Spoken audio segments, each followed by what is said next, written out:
Hello, Transformers, and welcome to another episode of Transform Tuesday. I'm Dave McCormick, VP of Product Management here at Alpha Software. And today we'll be continuing our discussion on dashboards. And in particular, we're going to be talking about user inputs. I don't think this is going to be a terribly long session. There should be time for questions. If you have any, you can type those questions into the questions box of the GoToWebinar control panel. Also joining me today is Sarah Mitchell, head of our documentation department. So let's get started. Let me just pop over here to Transform. That's not it. Here it is. And we'll pick up where we left off last time. Before I go any further, just want to do a quick audio and visual check. If anyone in maybe the questions box can just let me know whether or not my sound is coming through and whether or not you can see my screen, that would be helpful. I can see your screen and I All can right, hear you. Oh, excellent. Perfect. And I could have just asked you. Anyway, here we go. So last week, I took you over the concept of the dashboards and how you can use dashboards to take the data that you have collected with Transform and turn them into useful information that can help you make better decisions for your business or organization. We went over and we built these 5 tiles here, and we actually created our own custom dashboard. Just as a reminder, that's how you do that up here. You click this little drop down when you get to the dashboard thing, choose the menu here, and you can add your new dashboard, which is what we did. And we created these tiles. Now, these tiles are pretty cool because they're all different graph types, and they are hyperlinked so that if you click on a particular dot, for example, here, it'll show me the records that were used to figure out how many service calls were made in the month of January. I might not be able to see that here. Similarly here, if I clicked on here to see total visits, I could see it'll take me to a list of all of the tickets that went into that calculation. So let's take a look at some, but all of these things, the only interactivity we had with them so far is just clicking them and bringing you to a list. But here I've built 4 other tiles, pretty simple tiles, and they're a little bit different because they allow a certain amount of interaction by the user. So this one, for example, lets me choose the technician. So I've chosen Brenda and Gary, and if I click on Gary in a moment, it will highlight here and it will show me Gary's records. Now that took about a second and a half, but it was looking through 4,000 records, so I think that's fair. This one has got a start and end date, so it shows me all of the records or all the forms that were filled out during these start and end dates, and I can change them. So if I wanted to, I could click up here and I could say, you know what, I'm only interested in, say, the first half of that month. So I'll click on that. And again, it can take a minute or a second, I should say. And you'll see that that number of matching records is now decreased to show me only the records that occurred during that time span. Here's another kind of date search, and it's called a ranged search. And for example, what you could do is it showed me how many records I had 2 years ago. Now, the sample data I put in the database is kind of old. In fact, it's 2 years old. So you'll see that if I click this button, it's going to take me to 1 year ago. It's going to look through all 4,000 of those records. And it's going to show me, hey, there were no records last year. So I have to go through the range here. And then here's another one. This is a type of field where you can type in text. So I typed in the name Scott. And oops. And when I type in Scott, it's going to find all of the records that have Scott as the contact name for that record. So pretty cool stuff. Let me show you how it was set up. So let's begin with actually not that one. Let's begin with this one. This is this very simple one. And what we're going to do is I'm actually going to delete this tile and we're going to make it again from scratch. Yep. Delete. All right. So I'm going to say I'd like to add a new tile. And this one will be a number of forms, it'll be a text type. So choose that. That'll take a moment. And I've got nothing in here because I haven't filled out anything for the template. And so I'm going to type in what I want for the template. And if you recall, this little piece of code here, this TPL code, you can use to show the number of matching rows. It's the length of this $dash rows. So if I click over here, you'll see I've got 41, 46 matching records. So that's good so far. That shows me all the records. But now let's just take a look at the records based on what the user types in. So what we're going to do is we're going to go over to this section called user inputs, and we're going to create a new input. You'll notice this screen is completely blank when you get here, and much like the filter screen, that's how it's set up. We're just going to hit plus to add a new row and a new user input. We're going to call this one name. And that's what our field name is going to be. But what text do we want to display? We could say type in a name or something like that. I'm going to keep it simple. I'm also going to type name for that. Then I could decide where I want these fields to appear. If I had multiple of them, like I do in the next example, I could decide to start them on a new line or have them just next to each other. It doesn't make any difference for this one because I just have one. Now the type of user input is text, but I could have also selected any of these. I could have done a date, which I'll show you in a moment, a list, which I'll also show you, and a relative date. You could do a date time, which means that you'd have to specify an exact time in order to find a match. And there's another one called checkbox, which is also similar, and heading only, which I'm not going to get into at this moment. Okay, so I've created my user input called name. And now I'm going to go back over and I'm going to create a filter using that variable. So all I'm going to do is I'm going to click plus here to add a new filter row. And I'm going to, since I'm going to choose a field from my form, I need to tell Transform what form I'll be working with. We're going to use that same diagnose and repair form that we did last week. And now I'm going to pop over here to fields, and I'm going to say I would like to scroll down to my form fields, find a contact name. So if the contact name, and I don't have to make it an exact match because that's sort of a pain. Instead, I'd like it just to do a contains type of match. So let me find that here, contains. And I'm going to choose a field or user input. So if this contact name contains what's in my field, which I'm going to specify here, then it's considered to be a match. So here I am going to scroll down until I get to my inputs. So first you see the row fields, then you see the form fields, and then at the bottom of the list, you're going to see the user inputs. I'm going to grab that user input right there. And there we are. Now, this you'll notice something interesting. This is blank. In fact, I'm going to save it because I think we're done here at this point. Let me have it set up. But a kind of cool feature is if you leave this blank, it's going to ignore the rule altogether. So in other words, it's not going to find blank records, so this is the default behavior, and it's something just that you should be aware of. So here, if I type in, like I said before, I use Scott as my example, and I click there. I'll just give it a moment. It will tell me that I now have 21 matching records. And what I can do is I can, or I thought I could, click here and open them up, but I can't. And I'll show you why here. And click all day. So what's different about this tile than that tile? When I click this tile, it opens up those records. Well, that's because I haven't told this tile that that's the behavior that I want. So what I need to do is I need to go in here and edit that tile.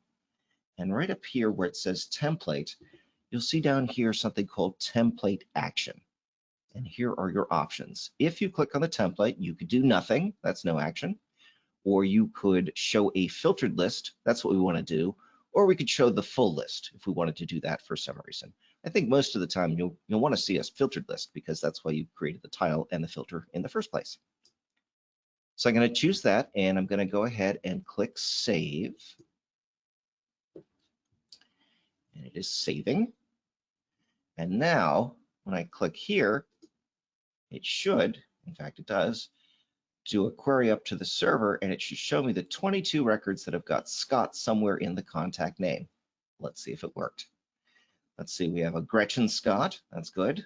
We've got another Gretchen Scott. We have a Scott Best, a Dara Scott, So you'll see that that works. So that's actually kind of a cool way if you wanted to go do a search through your records, you could build that out right here.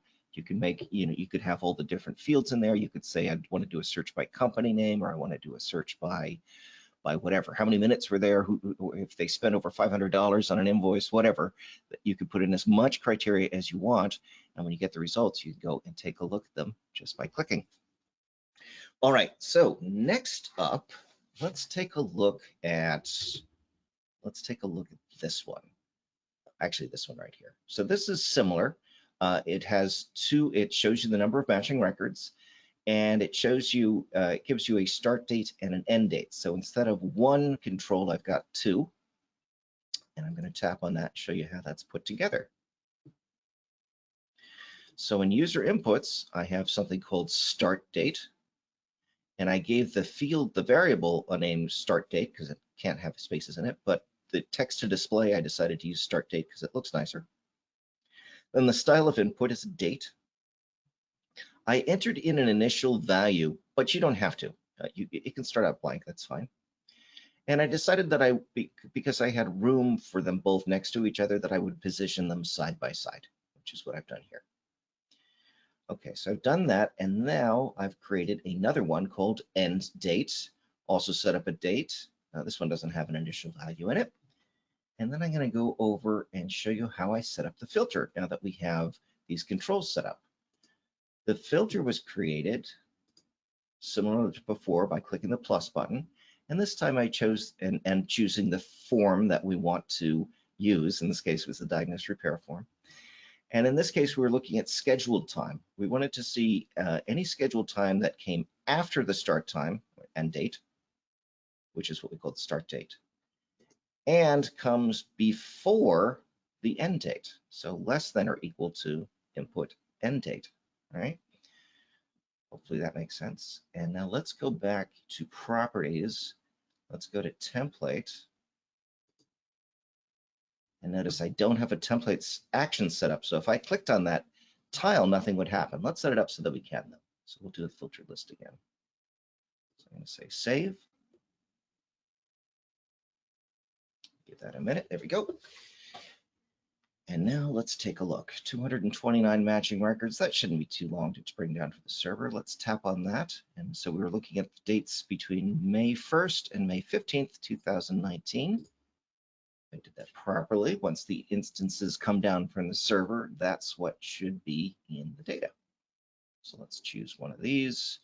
And here we go, May 3rd, 2019. There's another May 3rd, 2019. May 2nd, 2019. So it looks like they all meet that criteria. So that's how you set that up with multiple inputs and multiple filter criteria. Let's take a look now at this one, which is a range. And I'm going to go ahead and click edit and show you how that was put together. So much like before, same template. Maybe I'll give it a template action, show filtered list. Yeah. And then the user input is a user input called range. So I'm going to click on that. I gave the input name range, and this range, or I guess we call it a relative date. So I keep calling it a range, but interchangeable terms. You're going to choose relative date here, and the relative date lets you know that we're going to be choosing some sort of date range. So then you have a couple of choices. We could do button list. This is actually the default choice. I'm going to click on that and show you what that looks like. And we'll make that a little bigger. And you'll see it gives you these buttons up at the top. All today, yesterday, this week, last week, and so on. The other thing you can do is you could do adjustable period, which is what I did here. So I'm going to say adjustable period. And now I can choose, this year, last year, or years in the future you go forward to. I chose it by year, but I could have done it by quarter or by month or by week or by day if I wanted to. And that's all there was to putting together that tile. Let me cancel out of that, and you'll see there's my range. Last year I didn't have any tickets. That was 2020. All my data is in 2019. So when I click on that arrow, it's going to sort through those 4,000 tickets, 4128 that occurred in 2019 of the grand total. and it's going to display them there. All right, hopefully everyone is getting that. Let's go on to a slightly more interesting one. This one is called service calls by month. And what it does is it shows you for each of these two technicians, how many service calls they went on in that particular month. So there's Brenda's and there's Gary's. So I'm going to go ahead and click on edit to show you how that tile is put together. It's a little bit different. This is a chart type of tile, which I've showed you how to set up before.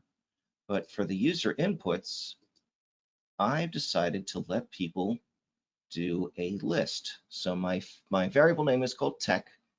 The thing that I want to display next to it is called technician. So I just type technician into text or display. Side by side is fine. And then I choose something called a list. Now a list can be there are two kinds of lists. You can do a drop-down list or you can do a button list. So if this was a drop-down list, it would look like this, and it has a little arrow next to it that I could tap on, and I could choose the other selections, or this could be a button list. So now here we are, and regardless of what type you choose, the way you set it up down here is still exactly the same. So for the Brenda button, I typed in Brenda, but then for her item value, in other words, when I click on it, what in the back and should the software think that it's doing? So what I wanted to do is I wanted to supply this email address into my variable. So I click Brenda, but my variable is actually going to contain bclark@alphasoftware.com because that's how I have it set up in the data. And for Gary, I did gwilliams@alphasoftware.com. That's how I had set up in the data. And I decided to do the initial value of Brenda so that she's selected first. Okay, then we just went over into the filtering, and a moment, and it says person. Okay, so here's my my rule for the filter, and I said person is equal to a field or user input. I don't need to choose from this particular form because person is a metadata field, so I always have access to that. It doesn't matter. And then for I just scroll down to the end and chose my technician. And that's all it was to put that together. I'd save that, and then I can switch from place to place. Now, if I remember to hook this up properly, if I click on a Brenda record, I should get Brenda records for that particular month. Oh, except it says Juliet. I did something wrong. No, I didn't do something wrong. I did something wrong when I set up the user. It's not Transform's fault. Look, I gave the username of Juliet Clark, and then for some reason I gave it an email address called bclark@alphasoftware.com. So that's pilot error on my part when I was back on the home tab. So anyway, that does appear to work. And I think that's all I've got today for user input. So let me just pop over here and see if we have any questions. Just open up my control panel. And we don't have questions. Terrific. If you do have questions, or if you want, just send them to tfservice@alphasoftware.com, and we'll be happy to answer them. Thanks very much for joining us on today's Transform Tuesday. Hope you have a great week and stay well. See you next time. Oh, and thank you, sir, for joining us. Take care. Bye-bye.